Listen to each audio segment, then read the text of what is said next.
Hello and welcome everyone. I am Shongita and you are watching English with Shongita Ma'am channel. So সবাইকে welcome in our new channel. আশা করি সবাই ভালো আছো এবং সুস্থ রয়েছো। তো চলো ফার্স্টে একটু ক্লাস রুটিনটা দেখে নিই। তো এভরিডে 7:30 am অর্থাৎ মানডে টু স্যাটারডে সকাল 7:30টাতে আমরা ইংলিশের ডিটেলস ক্লাস করে থাকি বেসিক থেকে অ্যাডভান্স লেভেলের। এছাড়া 6 PM সন্ধ্যা 6টাতে আমরা PYQ বেসড ভোকাবুলারি সিরিজ করে থাকি। তো বেসিকের জন্য সকাল 7:30 এবং ভোকাবুলারির জন্য সন্ধ্যা 6টার ক্লাসগুলো ফলো করতে থাকো অ্যান্ড ম্যাথ রিজনিং ফিরোজ স্যারের সঙ্গে এবং সায়েন্স মিনাজুল স্যারের সঙ্গে। সো এভরিডে সঠিক সময়ে ক্লাস করার জন্য প্রত্যেকটা চ্যানেলকে সাবস্ক্রাইব করো এবং পাশে থাকা বেল আইকনকে ক্লিক করে অল নোটিফিকেশন অন করতে ভুলো না, যাতে তোমাদের কোনো নোটিফিকেশন ইস্যু না হয়। অ্যান্ড এখনো যারা আমাদের ফেসবুক এবং টেলিগ্রাম গ্রুপে যুক্ত হওনি, ইজি স্টাডি সহজ পাঠ লিখে সার্চ করো এবং যুক্ত হয়ে যাও আমাদের গ্রুপে নিজেকে আপডেট রাখার জন্য। আর অবশ্যই টেলিগ্রাম গ্রুপে যুক্ত হবে, কারণ সেখানে সমস্ত রকম ক্লাসের লিঙ্ক প্রোভাইড করা হয়, অর্থাৎ math, reasoning, English, current affairs এবং সায়েন্স, এবং সেই সঙ্গে কিন্তু ক্লাস পিডিএফও দেওয়া হয়ে থাকে। তো অবশ্যই যারা যুক্ত হওনি যুক্ত হয়ে যাবে। অ্যান্ড চলো আমরা নেক্সট দেখে নেবো। তো এটাই আমাদের সিলেবাস। এটা শুধুমাত্র ডাব্লিউবিপিদের জন্য হেল্পফুল নয়, কলকাতা পুলিশ, এসএসসি জিডি এবং সেই সঙ্গে আমাদের আপকামিং এক্সাম যেটা আসতে চলেছে অর্থাৎ ডাব্লিউবি, এসএসসি গ্রুপ সি, তাদের জন্যও কিন্তু হেল্পফুল। তো অবশ্যই ক্লাসগুলো কন্টিনিউ দেখতে থাকো। অ্যান্ড আরও একটা জিনিস যেটা আমি তোমাদেরকে বলবো, 22শে আগস্ট আমাদের ডাব্লিউবিসিএস এর প্রিলি এক্সাম অনুষ্ঠিত হলো। তো সেখানে ইংলিশ থেকে টোটাল তোমাদের 25 মার্কস ছিল, অর্থাৎ 25 মার্কস। তো সেখানে যারা PYQ সলভ করেছে তারা কিন্তু অনায়াসে 15 থেকে 16 নাম্বারের অ্যান্সার করে আসতে পেরেছে, অর্থাৎ 15 থেকে 16 কোশ্চেন কিন্তু আমাদের কমন ছিল। কমন মিন্স কি, সবগুলোই আমাদের PYQ। তো এই জন্যই তোমাদেরকে বলছি যাদের এক্সারসাইজ মেন রয়েছে বেশি বেশি করে PYQ সলভ করো। এবার অনেকের মনে প্রশ্ন হতে পারে যে ম্যাম PYQ কোথা থেকে সলভ করব। তো দেখো সেগুলো এসএসসির PYQ হতে পারে বা ডাব্লিউবিসিএস এর PYQ হতে পারে বা ব্যাংক এক্সামের PYQ হতে পারে। তো সবগুলোই কিন্তু আমাদের করতে হবে এক্সারসাইজ মেনের জন্য। তো যারা এগুলো কমপ্লিট করতে পারবে, আই হোপ কি সেখানে আমাদের 60 থেকে 70% কিন্তু কমন পাওয়ার সম্ভাবনা রয়েছে PYQ সলভ করলে। এবার কিছু কিছু কোশ্চেন আমাদের নিউ অ্যাড করে দেয়, তো সেটা বাদ বাকি। তো যারা বেশি PYQ সলভ করবে তারা কিন্তু কমনটা বেশি পাবে। ওকে, এটাই বলার ছিল। তো যত সম্ভব অর্থাৎ যতটা বেশি সম্ভব PYQ সলভ করো। তো সবাইকে গুড মর্নিং অ্যান্ড সুপ্রভাত জানিয়ে শুরু করছি আজকের ক্লাস। তো চলো শুরু করা যাক। কোশ্চেন নাম্বার 1 তোমাদের স্ক্রিনে কি বলেছে। তো আজকে আমাদের ক্লাস টপিক কি, আজকে কিন্তু আমরা এসএসসি জিডির PYQ সলভ করবো 2019 এর। ওকে, তো চলো কি বলেছে, identify the segment in the sentence which contains the grammatical error from the given option. তো প্রত্যেকটা প্রশ্নের জন্য তোমরা 10 সেকেন্ড করে সময় পাবে। চলো কোশ্চেনটা কি আছে পড়ে নি। The road was blocked since it was in repair. Option A since it was, B তে in repair, C তে was blocked and D the road. So your time starts now for question number 1. চলো answer করো কি হবে আমাদের সঠিক উত্তর। তো এসএসসি জিডিতেও আমাদের টোটাল 25 মার্কস আসে, বাট আজকে আমি তোমাদের টোটাল 20 কোশ্চেন করাবো। তো আউট অফ 20 কত স্কোর করতে পারছো সেটা অবশ্যই আমাকে কমেন্ট সেকশনে জানাবে। অ্যান্ড বাকি যে 5 মার্কস সেটা হলো আমাদের একটা প্যারা দিয়ে দেয়, সেখানে শূন্যস্থান পূরণ, বাট সেটা আমি তোমাদেরকে করাবো না। বাকি 20 কোশ্চেন আমি তোমাদেরকে সলভ করাবো। তো এক্ষেত্রে কিন্তু আমাদের সঠিক উত্তর হয়ে যাবে অপশন বি, অর্থাৎ ইন রিপেয়ার। তো এখানে প্রিপোজিশনের ভুল ছিল, ইন রিপেয়ার আমরা ব্যবহার করি না, আন্ডার রিপেয়ার আমরা কিন্তু ব্যবহার করি। রোড যেটা সেটা ব্লকড হয়েছিল, দেখো এটা প্যাসিভ ভয়েস রয়েছে, অর্থাৎ কারুর দ্বারা হয়েছিল। এবার অনেকের মনে হতে পারে যে ম্যাম অপশন এটা কেন নয়, অর্থাৎ সিন্স থাকলে সেখানে আমরা প্রেজেন্ট পারফেক্ট কন্টিনিউয়াস টেন্স ব্যবহার করি, অর্থাৎ হ্যাজ বিন আর ভার্বের সঙ্গে আইএনজি। তো এখানে আমরা এই ভার্বটাকে চেঞ্জ করব। বাট একটা জিনিস বলবো, সিন্স শুধুমাত্র আমরা প্রেজেন্ট পারফেক্ট কন্টিনিউয়াস টেন্সেই ব্যবহার করি না, সিন্সটাকে কিন্তু আমরা কনজাংশন হিসেবেও ব্যবহার করি, অর্থাৎ দুটো সেন্টেন্সকে যুক্ত করতে আমরা সিন্সকে ব্যবহার করতে পারি। তো এখানে সিন্স যেটা সেটা কিন্তু কনজাংশন অর্থাৎ যুক্ত করার কাজে ব্যবহৃত হয়েছে, প্রেজেন্ট পারফেক্ট কন্টিনিউয়াস টেন্স হিসেবে নয়। তো এখানে ওয়াজ যেটা সেটা ঠিকঠাকই ছিল।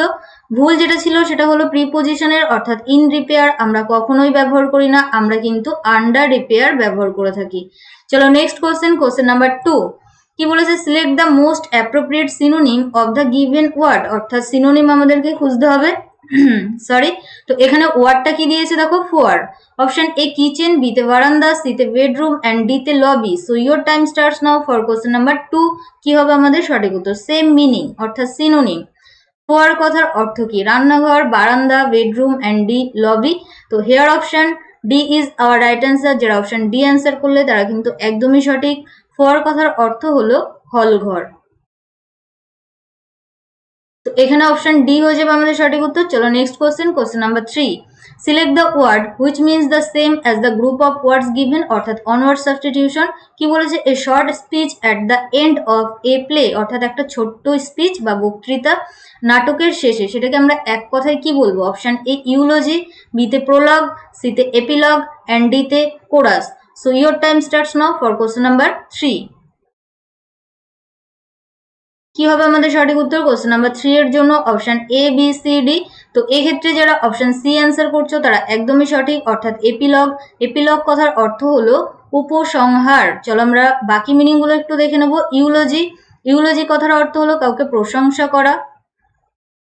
প্রোলগ, প্রোলগ কথার অর্থ হলো প্রস্তাবনা। অ্যান্ড অপশন ডি তে যেটা রয়েছে কোরাস, কোরাস কথার অর্থ হলো গায়ক দল। Moving to the next question number 4। Select the correctly spelled word, সঠিক বানান আমাদেরকে খুঁজতে হবে। এক্স্যাক্টলি ওয়ার্ড যেটা, সেটা হলো embarrassment. So your time starts now for question number 4।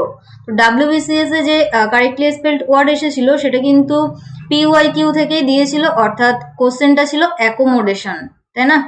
তো এই ক্ষেত্রে আমাদের সঠিক উত্তর হয়ে যাবে অপশন সি, অর্থাৎ EMBA, এম্বা, AASMENT, এম্বারাসমেন্ট। তো এম্বারাসমেন্ট কথার অর্থ কি? বিব্রত অবস্থা। তো এখানে একটা জিনিস ডবল আর আর ডবল এস, এটা কিন্তু আমাদেরকে মনে রাখতে হবে, বিব্রত অবস্থা। ওকে, চলো আমরা নেক্সট কোশ্চেন দেখে নেবো। কোশ্চেন নাম্বার 5 কি বলেছে দেখো? Identify the segment in the sentence which contains the grammatical error from the given option. তো চলো কোশ্চেনটা পড়ে নি। They visited the Qutub Minar which is most attractive spot in Delhi. কি হবে আমাদের সঠিক উত্তর? অপশন এ তে বলেছে অ্যাট্রাকটিভ স্পট, বি তে হুইচ ইজ মোস্ট, সি তে দে ভিজিটেড অ্যান্ড ডি তে ইন দিল্লি। তো your time starts now for question number 5। কি হবে আমাদের সঠিক উত্তর কোশ্চেন নাম্বার 5 এর জন্য? Very interesting question. Option A, B, C, D. তো এক্ষেত্রে যারা অপশন বি অ্যান্সার করলে তারা একদমই সঠিক। কি ভুল ছিল দেখো? এখানে মোস্ট এর ব্যবহার করা ছিল, মোস্ট। তো যেহেতু এটা সুপারলেটিভ ডিগ্রি, আর সুপারলেটিভ ডিগ্রির পূর্বে আমরা কিসের ব্যবহার করি? দি এর ব্যবহার করি। তো হুইচ ইজ দ্য মোস্ট, এটাই কিন্তু আমাদের ঠিকঠাক। অর্থাৎ যদি এররটাকে ইমপ্রুভ করতে চাও তো সেখানে আমাদেরকে কি করতে হবে? দ্য মোস্ট লিখতে হবে। এবার অনেকের মনে হতে পারে যে ম্যাম হুইচটাকে চেঞ্জ করে আমি দ্যাট করব। তো দ্যাট আর হুইচের পার্থক্য কি? দেখো, হুইচ আমরা তখনই ব্যবহার করি, এই যে হুইচের পরে আমরা যে ইনফরমেশনটা দিলাম, which is the most attractive spot in Delhi, অর্থাৎ যেটা দিল্লির একটা অ্যাট্রাকটিভ স্পট, অর্থাৎ এই যে ইনফরমেশনটা এটা কিন্তু আমাদের জরুরি ছিল। কুতুব মিনারটা একটা যে অ্যাট্রাকটিভ স্পট, এটা কিন্তু ইনফরমেশনটা খুবই জরুরি। তো সেই জন্যই কিন্তু ওখানে আমরা হুইচের ব্যবহার করেছি। এবার দ্যাট আমরা কখন ব্যবহার করি? যখন ইনফরমেশনটা জরুরি নয়। ধরো আমি তোমাদেরকে বললাম আমার একটা ঘড়ি ছিল যেটা খুবই দামি, এরকমই লিখলাম আমি জাস্ট যে আই হ্যাড এ ওয়াচ, আমি এরকমই লিখলাম I had a watch that was very costly. ভালো করে বুঝবে, অর্থাৎ আমার একটা ঘড়ি ছিল যেটা খুবই দামি। তো এই যে খুবই দামি, এটা তো আমি নাও বলতে পারতাম, দামি বা কম দামি এটা বলার প্রয়োজন ছিল না। তো সেই জন্যই কিন্তু এখানে আমরা কি দিয়ে যুক্ত করলাম? দ্যাট দিয়ে। তাহলে দ্যাট দিয়ে আমরা তখনই যুক্ত করি যখন ইনফরমেশনটা প্রয়োজন থাকে না, আর হুইচ দিয়ে আমরা তখনই যুক্ত করি যখন ইনফরমেশনটা প্রয়োজনীয়। তো এটা মনে রাখবে। চলো আমরা নেক্সট কোশ্চেন দেখে নেবো। কোশ্চেন নাম্বার 6 কি বলেছে? Select the most appropriate word to fill in the blank. The dash, এখানে কিন্তু শূন্যস্থানটা হবে দি এর পর। The dash of the museum showed us some ancient coins. কি হবে আমাদের সঠিক উত্তর? মিউজিয়ামের controller, conservator, collector and the curator কি করেছিল? আমাদেরকে কিছু অ্যানসিয়েন্ট কয়েন্স দেখিয়েছিল। So your time starts now for question number 6। চলো অ্যান্সার করো।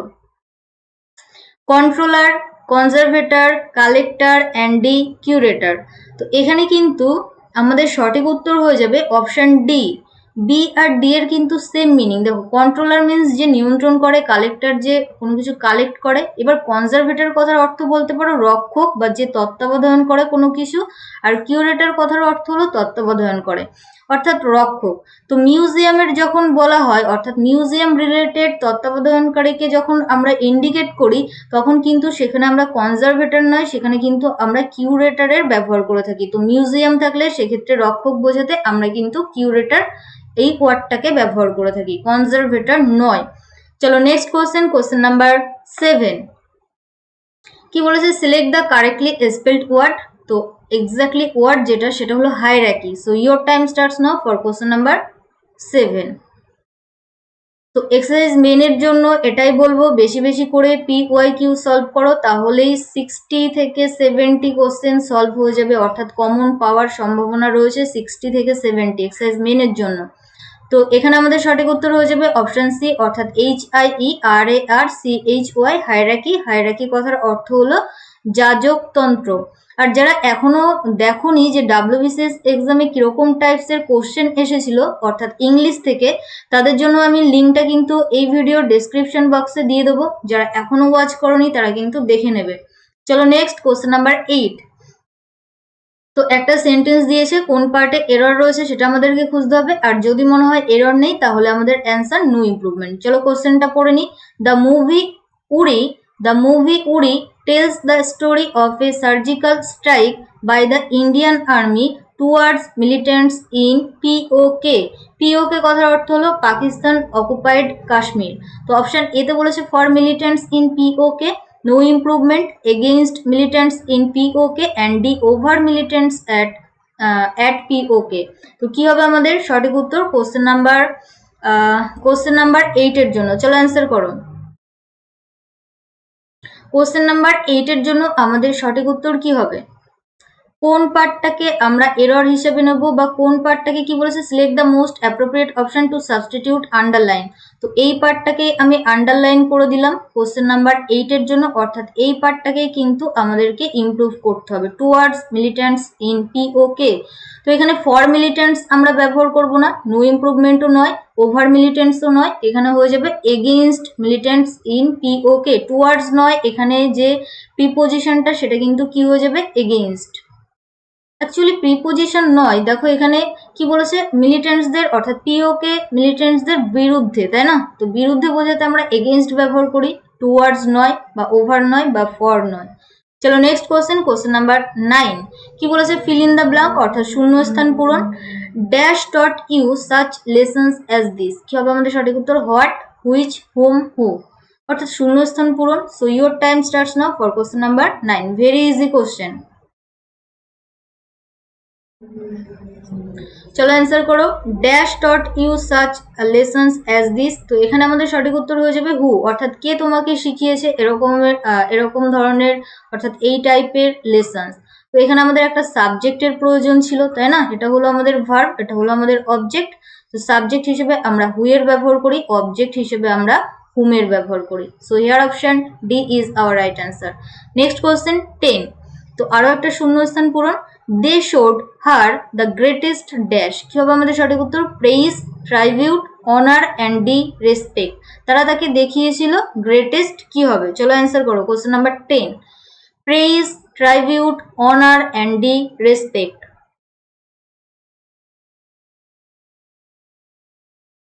তো এক্ষেত্রে কিন্তু আমাদের সঠিক উত্তর হয়ে যাবে অপশন ডি, অর্থাৎ রেসপেক্ট। তারা তাকে কি শো করেছিল?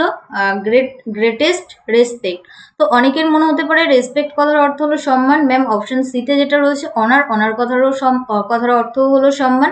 বাট একটা জিনিস বলবো যে অনার আর রেসপেক্টের মধ্যে যদি ডিফারেন্স খুঁজতে যাও, তো অনার মিনস হলো একটা পজিশনকে বোঝাবে। অর্থাৎ আমি ধরো বললাম Rupam is an honourable person, অর্থাৎ সেক্ষেত্রে সে সম্মানীয়, বাট তার কিন্তু একটা পজিশন রয়েছে। অ্যাকচুয়ালি সামাজিক অর্থাৎ বা সোশ্যাল যেটাকে আমরা বলে থাকি, তো সেখানে কিন্তু তার একটা পজিশন বা অবস্থান বোঝাচ্ছে। তো সেই ক্ষেত্রে আমরা অনারেবল বা অনার কথাটা ব্যবহার করি, আদারওয়াইজ কিন্তু আমরা রেসপেক্টের ব্যবহার করি। সো অপশন ডি হয়ে যাবে আমাদের সঠিক উত্তর। Next question 11। Select the most appropriate meaning of the given idiom. তো ইডিয়ামটা কি দিয়েছে? Cutting corner. Option A spending too much money, saving money, making money, and D lending money. So your time starts now for question number 11। কি হবে আমাদের সঠিক উত্তর? Cutting corners কথার অর্থ কি? চলো অ্যান্সার করো। Spending, saving, making and lending. তো এক্ষেত্রে কিন্তু আমাদের সঠিক উত্তর হয়ে যাবে কোশ্চেন নাম্বার 11 এর জন্য অপশন বি। যারা অ্যান্সার করলে তারা একদমই সঠিক। কাটিং কর্নার্স কথার অর্থ হলো মানি সেভ করা।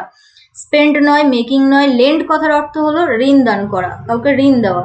তো এটাও নয়। চলো আমরা নেক্সট কোশ্চেন দেখে নেবো কোশ্চেন নাম্বার 12।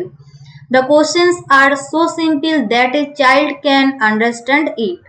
তো এখানে অ্যাকচুয়ালি এই পার্টটাকে আমাদেরকে ইমপ্রুভ করতে হবে, এই যে can understand it, can understand them, no improvement, is understanding them, and ডিতে বলেছে can understand this. So your time starts now for question number 12। চলো অ্যান্সার করো, এই পার্টটাকে ইমপ্রুভ করো, ক্যান আন্ডারস্ট্যান্ড ইট।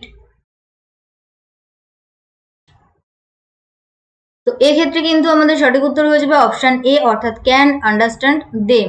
দেখো এখানে কোশ্চেন্স রয়েছিল অনেকগুলো কোশ্চেন, তো সেই ক্ষেত্রে আমরা কিন্তু দেমের ব্যবহার করব, ইটের নয়, দেম ব্যবহার করব, ইট নয়। চলো নেক্সট কোশ্চেন, কোশ্চেন নাম্বার 13। তো দেখো এখানে আমাদের একটা সিনোনিম দিয়েছে, তো চলো গিভেন ওয়ার্ডটা কি আছে দেখে নিই। ফ্রুটফুল অর্থাৎ ফলপ্রসূ।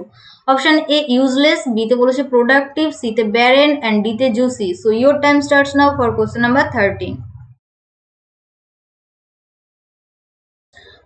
ফ্রুটফুল কথার অর্থ হলো ফলপ্রসূ বলতে পারো। এখানে কিন্তু আমাদের সঠিক উত্তর হয়ে যাবে, যারা অপশন বি অ্যান্সার করলে তারা একদমই সঠিক, অর্থাৎ প্রোডাক্টিভ। ইউজলেস মিন্স অপদার্থ বলতে পারো, ব্যারেন কথার অর্থ অনুর্বর, জুসি মিন্স রসালো। তো এগুলো কিন্তু আমাদের অ্যান্সার নয়, এটা আমরা কি বললাম, অপদার্থ। তো অপশন বি হয়ে যাবে আমাদের সঠিক উত্তর।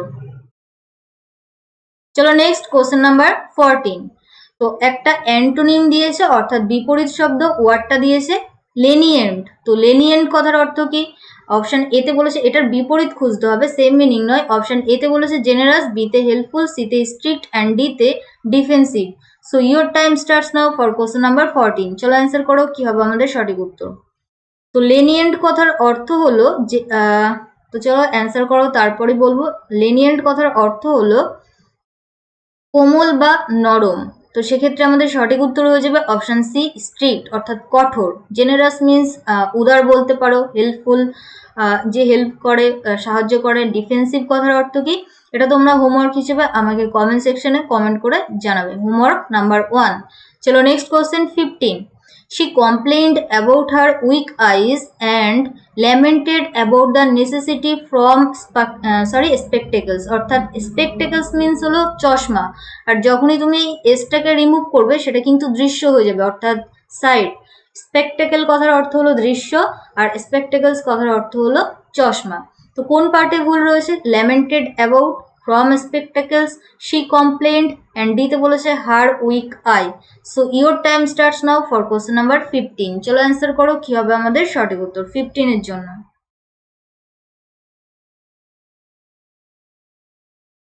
তো এই ক্ষেত্রে কিন্তু আমাদের প্রিপোজিশনের ভুল ছিল, অর্থাৎ এই যে ফ্রম স্পেকটেকলস এই পার্টটাতেই ভুল ছিল, অর্থাৎ অপশন বি হয়ে যাবে আমাদের সঠিক উত্তর। অ্যাকচুয়ালি কি হবে, নেসেসিটি অফ, নেসেসিটির সঙ্গে কিন্তু আমরা অফ প্রিপোজিশন ব্যবহার করে থাকি। She complained about her weak eyes, complaint করছিল তার উইক আইজের জন্য। অ্যান্ড ল্যামেন্টেড কথার অর্থ হলো শোক প্রকাশ করেছিল about the necessity of spectacles. Okay, চলো next question, question number 16। Select the most appropriate meaning of the given idiom. ইডিয়ামের মানে খুঁজতে হবে। A blessing in disguise, bless কথার অর্থ হলো আশীর্বাদ, ডিসগাইজ মিন্স ছদ্মবেশ। A hidden misfortune, an apparent fortune, an apparent blessing, and ডিতে a hidden favor। কি হবে আমাদের সঠিক উত্তর? চলো অ্যান্সার করো। Question number 16। তো অ্যাপারেন্ট কথার অর্থ কি? এনিওয়ান? অ্যাপারেন্ট কথার অর্থ হলো কি বলতে পারি, দৃষ্টিগোচর, অর্থাৎ যেটা আমরা চোখে দেখতে পারি। তো এখানে আমাদের সঠিক উত্তর হয়ে যাবে option D, a hidden favour. অর্থাৎ কাউকে ফেভার করা, কাউকে হেল্প করা, লুকিয়ে, হিডেন লুকায়িত। তো সেটাই হয়ে যাবে এ ব্লেজিং ইন ডিসগাইজ। অ্যাপারেন্ট নয়, অ্যাপারেন্ট মিন্স যেটা আমরা দেখতে পারি, দৃষ্টিগোচর। আর মিসফরচুন মানে দুর্ভাগ্য নয়, ফেভারই হয়ে যাবে, অর্থাৎ অপশন ডি আমাদের সঠিক উত্তর। চলো নেক্সট কোশ্চেন 17। কি বলেছে? অ্যান্টোনিম গিভেন ওয়ার্ডের, অর্থাৎ বিপরীত শব্দ, ওয়ার্ডটা দিয়েছে কনভেক্স। অপশন এ অপেক, বিতে ডেন্স, সিতে কনকেভ, অ্যান্ড ডিতে transparent. So your time starts now for question number 17। চলো অ্যান্সার করো। তো আমরা কিন্তু ফিজিক্সে এটা পড়েছি, কনভেক্স, আর একটা হলো কনকেভ, অর্থাৎ এখানে আমাদের সঠিক উত্তর হয়ে যাবে অপশন সি। যারা অপশন সি অ্যান্সার করলে তারা একদমই সঠিক, কনভেক্স কথার অর্থ হলো উত্তল, উত্তল দর্পণ, অবতল দর্পণ। আর কনকেভ কথার অর্থ হলো অবতল। ওপেক কথার অর্থ কি? ওপেক কথার অর্থ হলো অস্বচ্ছ। ডেন্স মিন্স গাঢ় বা গভীর বলতে পারো। আর ট্রান্সপারেন্ট কথার অর্থ কি? এটা তোমরা আমাকে হোমওয়ার্ক হিসেবে কমেন্ট সেকশনে কমেন্ট করে জানাবে, হোমওয়ার্ক নাম্বার 2। চলো next question, question number 18। Select the word which means the same as the group of words given. কি বলেছে? A song written in the praise of God. একটা সং যেটা written করা হয় প্রেইজ অফ গডের জন্য। তো option A তে বলেছে হিম, বি তে বলেছে এলেজি, সি তে ওড অ্যান্ড ডি তে epic. So your time starts now for question number 18। কি হবে আমাদের সঠিক উত্তর? তো এপিক কথার অর্থ হলো মহাকাব্য, এটা কিন্তু আমাদের অ্যান্সার নয়। অপশন এ বি সি এর মধ্যে আমাদের সঠিক উত্তর বাছতে হবে। তো এই ক্ষেত্রে আমাদের সঠিক উত্তর হয়ে যাবে অপশন এ হিম। হিম কথার অর্থ কি? অ্যাকচুয়ালি গড অর্থাৎ ভগবানকে কিন্তু আমরা স্তোত্র পাঠ করি বা বন্দনা করি, তো সেটাকেই কিন্তু আমরা হিম বলে থাকি। এলেজি কথার অর্থ কি? অন্ত্যেষ্টি গাথা, অর্থাৎ মারা যাওয়ার পর যে গান করা হয় সেটাকে আমরা এলেজি বলে থাকি। তো এটাকে আমরা বলতে পারি অন্ত্যেষ্টি গাথা। ওকে, এলেজি মনে থাকবে। আর অড কথার অর্থ হলো গান বলতে পারো। কি বলতে পারি? গান। চলো নেক্সট। তো এটার আরো একটা মিনিং হয় যেটা হলো লোকগান, অর্থাৎ গান রিলেটেডই ওড। চলো আমরা নেক্সট দেখে নেবো কোশ্চেন নাম্বার 19। কি বলেছে? শূন্যস্থান পূরণ দিয়েছে। Shakespeare dash this play, right, is writing, has been writing and D wrote. So your time starts now for question number 19। তো রাইট তো আমাদের অ্যান্সার হবে না, কর্তা যদি থার্ড পার্সন সিঙ্গুলার নাম্বার হয় সেক্ষেত্রে আমরা ভার্বের সঙ্গে এস বাই এস যুক্ত করি। অপশন এ কে আমি বাদ দিলাম। এবার is writing, has been writing, আর একটা হলো রোড। তো দেখো এখানে আমরা প্যাসিভ ভয়েস ইউজ করতে পারবো না, কারণ ডিরেক্টলি আমাদের সাবজেক্ট রয়েছে। তো ইজ রাইটিং লিখিতেছে অথবা লিখেছিল, তো শেক্সপিয়ার এই নাটকটা লিখেছিল। তো অপশন ডি হয়ে যাবে সঠিক উত্তর। প্রেজেন্ট টেন্স নয়, যেহেতু অতীতকাল, সেই জন্য আমরা অপশন ডি কে অ্যান্সার নেব। চলো নেক্সট কোশ্চেন, কোশ্চেন নাম্বার 20। আর এটাই কিন্তু আজকের ক্লাসের লাস্ট কোশ্চেন। তো এখানে কি বলেছে? Select the most appropriate option to substitute the underline segment. তো এখানে আন্ডারলাইন আমি করে দিলাম আর ওল্ড অ্যান্ড নিড। তো এই পোর্শনটাকে যদি মনে হয় ভুল আছে আমাদেরকে ইমপ্রুভ করতে হবে, আর যদি মনে হয় ভুল নেই তাহলে নো ইমপ্রুভমেন্ট। চলো কোশ্চেনটা পড়ে নিই। The furniture in this room are old and need to be replaced. Option A no improvement, B তে বলেছে is old and needs, is old and need, and D তে বলেছে are old and needing. So your time starts now for question number 20. Very interesting question. Very interesting question. আমি তোমাদেরকে নাউনের ক্লাসে কিন্তু এই ডিটেলস সম্পর্কে বলেছিলাম। ওকে, নাউনের রুল বা ডিটেলস ক্লাসে বলা হয়েছিল। তো এই ক্ষেত্রে কিন্তু আমাদের সঠিক উত্তর হয়ে যাবে অপশন বি, কিন্তু আমাদের সঠিক উত্তর হয়ে যাবে। দেখো এখানে আর আমরা ব্যবহার করব না ভার্ব হিসেবে, কারণ কি? ফার্নিচার হলো এমন একটা নাউন যেটাকে অলওয়েজ আমরা সিঙ্গুলার নাউন হিসেবে কাউন্ট করে থাকি। আর সিঙ্গুলার যখন হয় তখন আমরা আর এর ব্যবহার করি না, তখন আমরা ইজ এর ব্যবহার করি। তারপর ওল্ড যেটা ছিল ঠিকঠাকই ছিল। এবার কর্তা যদি থার্ড পার্সন সিঙ্গুলার নাম্বার হয় সেক্ষেত্রে আমরা ভার্বের সঙ্গে এস যুক্ত করি, অর্থাৎ is old and needs to be replaced. এটাই কিন্তু আমাদের সঠিক উত্তর হবে। বোঝাতে পারলাম? এখানে এস যুক্ত করা ছিল না অপশন সি তে।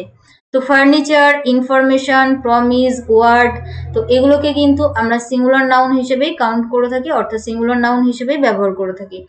তো আরো যদি এটার ডিটেলস সম্পর্কে জানতে চাও তাহলে নাউনের যে রুলস এর ক্লাস করিয়েছিলাম সেগুলো দেখো, তাহলেই বুঝতে পারবে। ওকে, তো আউট অফ 20 কত স্কোর করতে পারলে অবশ্যই কমেন্ট সেকশনে জানাবে। অ্যান্ড ক্লাসটা যদি ভালো লেগে থাকে অবশ্যই লাইক করবে, ফ্রেন্ডসদের মধ্যে শেয়ার করে দিও। Thanks for watching. সবাইকে অসংখ্য ধন্যবাদ শেষ পর্যন্ত দেখার জন্য। যারা এখনো আমাদের ফেসবুক এবং টেলিগ্রাম গ্রুপে যুক্ত হওনি, ইজি স্টাডি সহজপাঠ লিখে সার্চ করো এবং যুক্ত হয়ে যাও আমাদের গ্রুপে নিজেকে আপডেট রাখার জন্য। আর অবশ্যই টেলিগ্রাম গ্রুপে যুক্ত হও, কারণ সেখানে সমস্ত রকম ক্লাসের লিঙ্ক প্রোভাইড করা হয়, অর্থাৎ math, reasoning, English, current affairs, science, এবং সেই সঙ্গে কিন্তু ক্লাসের পিডিএফও প্রোভাইড করা হয়ে থাকে। আর যারা আজকে ফার্স্ট টাইম ক্লাস করলে, যদি চ্যানেলটিকে সাবস্ক্রাইব করা না থাকে তো অবশ্যই সাবস্ক্রাইব করে নাও for more updates and live classes. And আরও একটা জিনিস যেটা তোমাদের কাছে আস্ক করবো সেটা হলো, তোমরা নিশ্চয়ই জানো 22শে আগস্ট আমাদের ANM এবং সেই সঙ্গে কিন্তু GNM এর এক্সাম হয়েছিল, তাই না? তো সেটার কোশ্চেন অর্থাৎ ইংলিশের যে অ্যানালাইসিস যেটা, সেটা যদি তোমরা চাও অবশ্যই কমেন্ট সেকশনে কমেন্ট করতে পারো, আমি তোমাদেরকে প্রোভাইড করে দেবো। অ্যান্ড দেখা হচ্ছে আগামীকাল 7:30 AM। সেই পর্যন্ত সবাই ভালো থেকো, সুস্থ থেকো, পরিবারের খেয়াল রেখো। And finally let's learn with happiness. Tata, bye. আর কারোর যদি কোনো রকম জিজ্ঞাসা থাকে বা কোয়ারি থাকে অবশ্যই কমেন্ট সেকশনে কমেন্ট করবে, আমি তোমাদেরকে রিপ্লাই করে দেবো। ওকে, টাটা।